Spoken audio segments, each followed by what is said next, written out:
It's 7:30. Good morning, I'm Ian Crouch with Hunter News. A toxic waste pile has been uncovered along the shores of Lake Macquarie at Marmong Point. The Herald reports a retaining wall collapsed during the April superstorm, exposing a 100-metre stretch of contaminated black slag, which was a byproduct of the former Pasminco smelter nearby. It's prompted urgent calls for it to be cleaned up. Meanwhile, a new report has revealed toxic slag found in public areas around the lake contain poisonous lead up to 30 times above the guidelines. A police pursuit around the back streets of Mayfield early this morning has ended with the arrest of a 23-year-old man. Officers spotted a red Toyota Celica which had earlier been reported stolen on Maud Street at about 2:40 and began following the car. The chase continued to Charles Street, where the driver got out and tried to run off but was quickly arrested. He's been charged with stealing, not stopping for police, and disqualified driving. A Fletcher man is due to front court next month over a glassing incident at Woodbury. Ainsley Blackstone from police headquarters says a 27-year-old man heard a disturbance outside his home in Kookaburra Parade on Saturday night and went to investigate. He was confronted by a number of men who allegedly attacked him with a glass bottle. The man was taken to Maitland Hospital where he received treatment for a non-life-threatening head wound.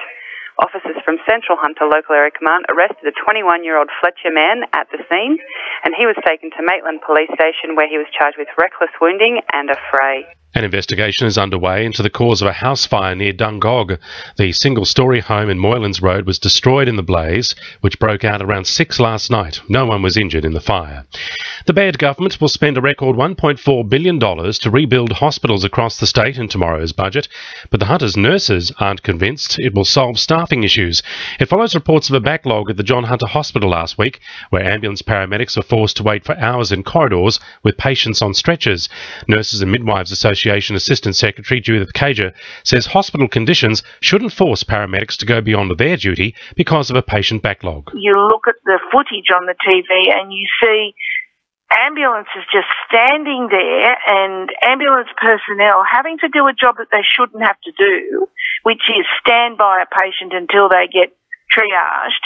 In a region as big as the Hunter, you can't tell me that those ambulances aren't needed out on the road instead of sitting in front of a hospital. Hunter residents are being asked to provide feedback on state environmental planning policies. A review of the existing 66 policies is seeking to simplify the planning system and remove red tape for businesses and the community. Parliamentary Secretary for the Hunter, Scott McDonald, says the community wants to have more of a say on development proposals. There has been angst in the community that they don't get to hear about developments, particularly some of the larger developments, until they're almost underway. So the community needs time to think about it, see what's coming, think about how it's going to work in the years and decades ahead. Sport for our sponsor, NewcastleCheapestcars.com.au. The Knights have suffered their fourth straight loss in the NRL, giving up two 10-point leads to go down by 2 points against the Sharks. Knights skipper Kurt Gidley was devastated with the loss, particularly in front of the home crowd at Hunter Stadium. At home in front of our fans and people, family and whoever else is here watching, sponsors and whatever else. That's the toughest one to cop today, that's for sure.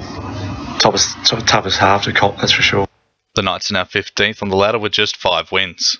The Newcastle North Stars are within reach of the top of the table in the Australian Ice Hockey League after 2 big wins over the weekend. The North Stars made light work of reigning champions the Melbourne Ice, beating them 8-4 thanks to 5 goals from import Luke Moffat. Moffat bagged 6 goals for the weekend, which also included a 5-2 victory over the Sydney Ice Dogs. That's sport. I'm Jonathan Mompson. To NURFM News Time 26 to 8.